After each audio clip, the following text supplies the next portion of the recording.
90% of the value locked on that chain is people just depositing into lending protocols. I didn't actually see if there was anybody borrowing on there, but it seems like from a decentralized exchange perspective, there's like maybe 15, 20 million of that. So maybe 5% of that is decentralized exchanges, and there's really not much volume.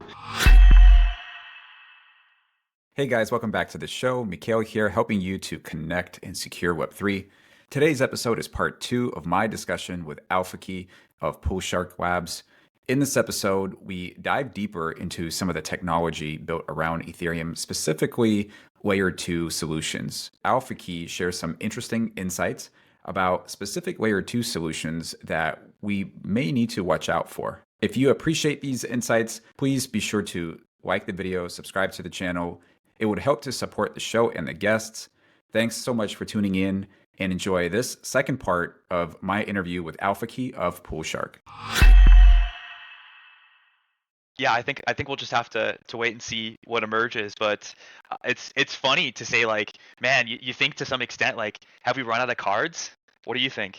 Well, I personally think that the next narrative is revolved around Ethereum and a lot of the infrastructure built on top of Ethereum. I'm not just saying that because of the ETF rumors, but also the Denkun upgrade.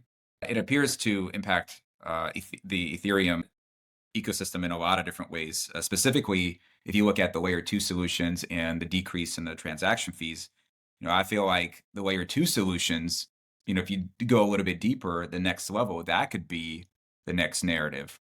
And from there, now you're getting into, will the NFTs heat up again? Will SocialFi come back? Will Friend Tech make a comeback, with a new upgrade or whatever the case may be? But I feel like that's kind of the direction that we're headed here within the next few months.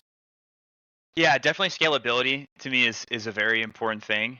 I think a lot of people experience that friction, and getting more people to use these applications, protocols, etc., more broadly. Of course, the average user that's on Ethereum that's holding a lot of assets, they're not minding, to pay 10, $100, even more for transaction fees. However, I still think it's an improvement. So, when those bottlenecks start getting hit, we sort of don't hit the wall as fast in terms of the gas fees spiking, which I think makes people more willing to continue to use these networks. So yeah, I think definitely the Dankun upgrade that's supposed to be coming. I mean, these dates always move, but I guess it's end of Q1. I don't think there's an actual date. It's on testnet, so I'm not aware of how long these upgrades typically stay on testnet before they're pushed to the the main network. But um, I would anticipate in the next couple months, next 2 to 4 months, this Dankun upgrade going live on mainnet, and that includes. I'm looking at the EIPs here, 4844, which is supposed to give a 10 to 100x improvement in the cost of rollup transactions. There's going to be dedicated block space for these rollups that are built on top of Ethereum. So and we've seen a lot of networks that were previously L1s pivot to doing L2s on top of Ethereum, and I've got more, maybe some that I can't share that I'm aware of that are coming online. So definitely the Ethereum rollup is like you said. I think that's definitely, or just Ethereum growth in general, protocols rollups as well will be a big narrative, especially with, like you said, the Dankun upgrade coming soon. Then we've also got EIP 1153, which allows you to have storage at the transaction level. So previously, uh, code has always had to write to storage. So let's say you wanted to do an ERC20 approval, right? You would have had to write that to storage, which costs you, and again, these numbers are relative. So when I say it might not mean anything to you, but it takes about 20,000 gas for an empty slot to set that to a value. So the 1153 will be much more friendly in terms of transaction cost for users that are doing sort of common transactions on top of Ethereum. So I'm excited to see how that um, how that matures. And yeah, there's some other ones in there as well that are developer friendly. I'm not going to go through all of them because it'd probably take quite some time. But yeah, I think really what Ethereum has done well is to focus on the developer experience, developer growth, and that's sort of, it's no mistake that they've been able to keep the network effects around their protocol and their platform for such a long time, and it's really because they listen a lot to the developers, even to a fault of what some would consider growth. I think there'd be a lot of people on the Solana side that would criticize Ethereum for maybe listening too much to developers. Yeah, I've talked to a few Rust developers, and very very smart individuals. And one common theme I hear is that anybody building with Solidity, it's more of a business decision than it is a Hmm. decision that makes sense from like a technical perspective. Personally, I can't speak to that because I'm not a developer, but I always enjoy getting the perspectives of all the talented builders in the space. I will say, I think as a whole, if it is the Ethereum narrative, and you're building on Solana or you're building in Cosmos, which those two ecosystems have obviously been doing really well. Um, I think it's a win for the entire industry, right? Because if you're talking about institutions um, starting to get engaged with Ethereum, that's their first exposure into Web3. Bitcoin is quote unquote store of value, and yes, I mean some may argue you can build on top of Bitcoin now, right? You've got a lot of interesting projects coming to life, but I feel like if institutions are getting their hands on Ethereum, now they're stepping into the world of Web3, which unlocks a lot of opportunities.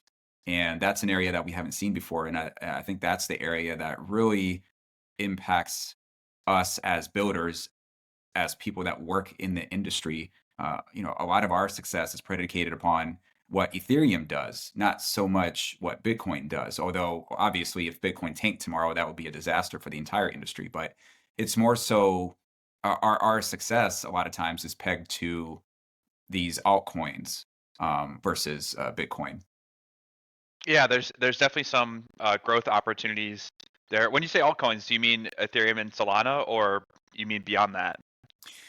Well, yeah, I mean, even beyond that too, right? I just think that if institutions are getting more exposure to Ethereum, then you start to wonder and go down the rabbit hole. Okay, what's next? And there's this whole conversation around whether it's a security or not a security. But in terms of adoption, in terms of more money coming in, I think it's a win for the entire industry as a whole. Oh, 100%. It's a suite of products that um, kind of work together in the sense of Solana, taking some of the traffic from Ethereum and people going there because that's where the culture is shifting, and vice versa. I think people assume that things will shift back towards Ethereum, kind of like you said. There's definitely been a large narrative kind of creeping up of people going on to these roll-ups. Specifically, we've seen Manta and Blast getting a lot of people depositing there. Although, like, do you think it would be helpful for listeners to kind of go to dive deeper on that, because that's been, I don't know about you, but I've been watching how the whole Manta and Blast thing has been playing out over the last couple months. Yeah, for me personally too, I'd love to get a little bit more informed, because I was going to ask you if you were to follow the "watch what I do, not what I say" mentality, then we would dive into Arbitrum, which I want to get to because I know that's where you're building. But yeah, I would love to learn a little bit more about these other layer twos that are newer. Yeah, so I just wanted to give some insight there because I did take a look earlier today to see, what are users depositing into?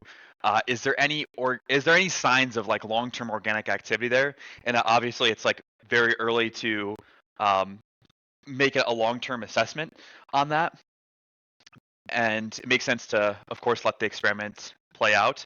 But I do see that, like for example, in Manta, there's 400 million TVL and like 440 million, And 90% of that is people depositing into compound. There's two compound V2 forks on uh, on Manta Network, which is one of these networks which has chosen to give these incentives for depositing early. They are following this narrative of it being a yield-bearing L2, where just by holding native assets on the chain, that you're holding yield-bearing assets.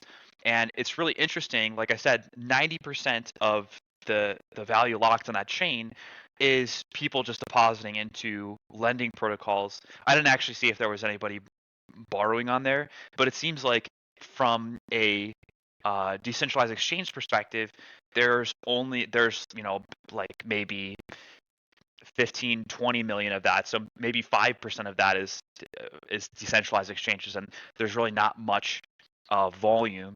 So in terms of them being able to offer good prices on assets that are on other chains, that does not seem to be the case. We're still seeing growth on Blast. They're up to 1.3 billion TVL. So in a couple months, they've reached half of the TVL that Arbitrum has. Obviously, we have no idea where that's going to be in 6 months. So, um, you know, uh, waving a flag of caution for anybody that's considering depositing on these chains is we have no idea where they're going to be. They're both fairly new chains as well. The important thing to understand is that when you launch a new chain, you have to get DEX aggregators to come on board. Of course, you need liquidity as well. You need people to be doing arbitrage back and forth between the chains. So it's definitely hard to offer best price when you launch a new chain, and we also just don't see a lot of volume on a lot of these new chains that pop up. Got it. Uh, transitioning the conversation a little bit over to Arbitrum. I know that you're the founder or the co-founder of Poolshark. So you're not just somebody that is a crypto enthusiast. You're actually building in the space, and particularly you're building on top of Arbitrum.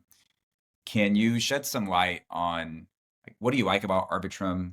And then specifically, maybe we can dive deeper into what kind of problem you're trying to fix. Sure. So I think something that Arbitrum has done really well is uh, attracting apps that have unique value propositions and a specific use case on L2s.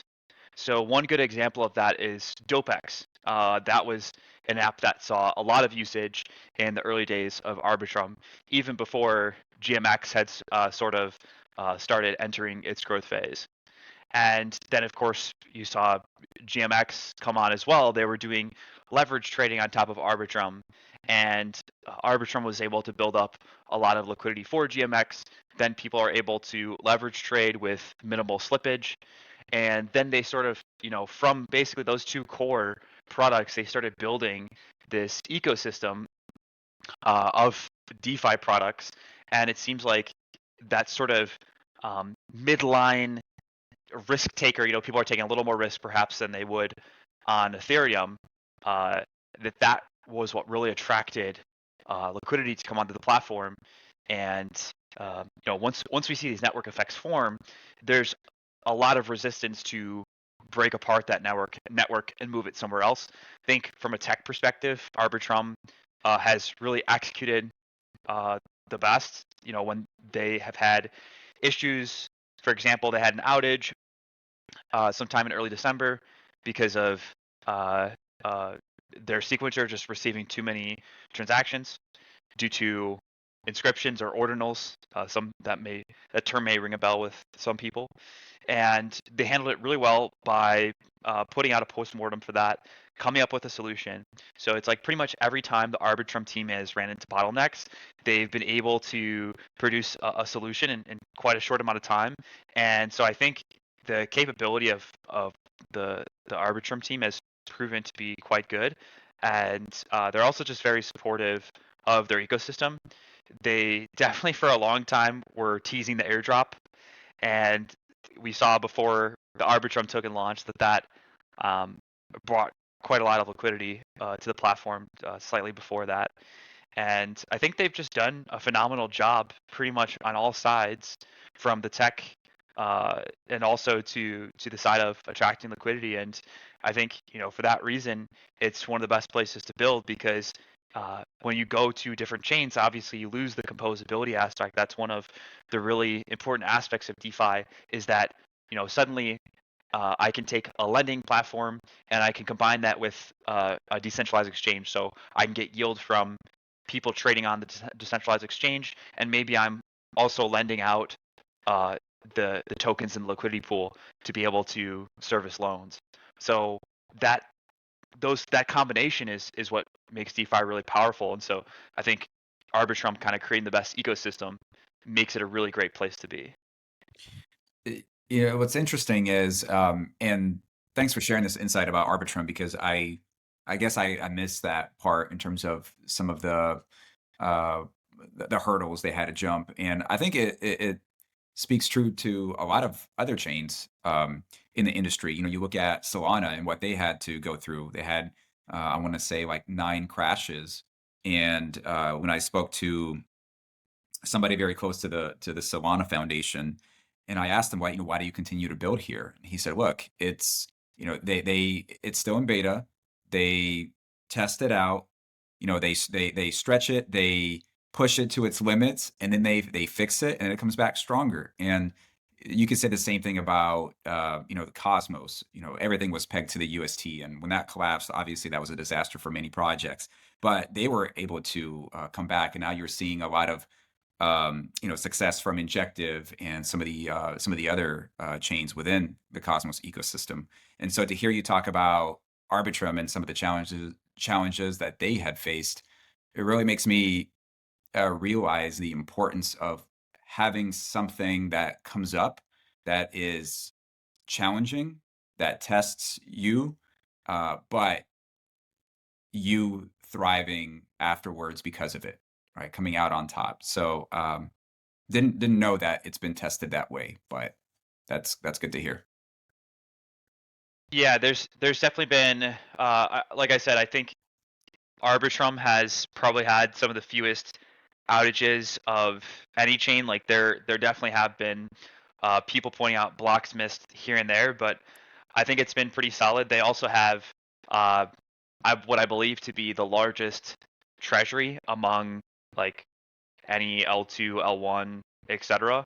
So again, I think that just kind of proves their place in the market, at least to some extent, in that they've probably had some of the most organic traction. And like I said, even in during the bear market, they had upticks in TVL. They were the only chain that was slightly upticking in TVL throughout that entire time. And you can only do that if you have great products built on top of your platform, which, as I said, DeFi's strength is composability. Their uh, business and partnerships team is going out of their way to find synergies between products and platforms. And, I expect them to continue to do great work there. I agree. I'm a big fan of their business team. I'm pretty close contact with Peter, who I met down at Permissionless in 2021, and that booth was empty.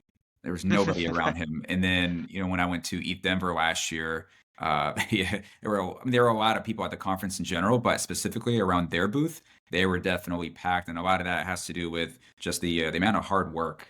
The technical team, the business team, they all share that same success. So yeah, kudos to them for sure. How does their success and just their strategy and their advantages, how does that play into what you're building with Poolshark? 100%. So the main our focus is really on B2B. We're not like a B2C, like for example, something like Uniswap, where day one you're going to have the widest target market available. We're really focusing on solving problems for other protocols and other businesses that operate on chain. And the main one of the main problems we identified is like, hey, there's no good way to take one-sided risk. So, for example, if you have a stable coin, there's no easy way for someone to be able to set a buy side liquidity position or a sell side liquidity position. And so, that's pretty much what the last year, this whole journey has been about, is really enabling that process to be easy for anyone, giving people fat finger protection, making it so that people that again are setting up these stable coins, or maybe it's some sort of wrapped version of ETH or something that you expect to have a specific peg value.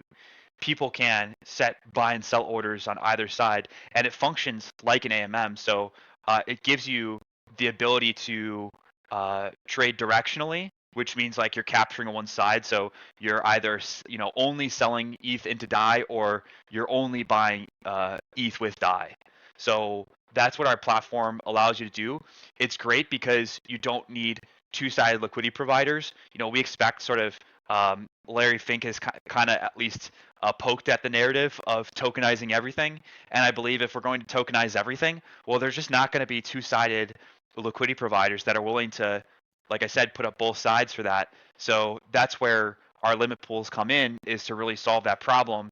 And right now we're really focused on expanding our partner network to be able to service protocols that have a lot of tokens, whether it's an option token, for example. And being able to do that on chain is great because that helps chains like Arbitrum, for example, be able to pull in more sequencer revenue by being able to have that activity come on chain, but it's not costing the users a lot of gas to be able to do that. So no matter if you're selling an asset from $3,000 to $4,000 and exiting over that range, or you're buying over a larger range, the transaction cost is the same.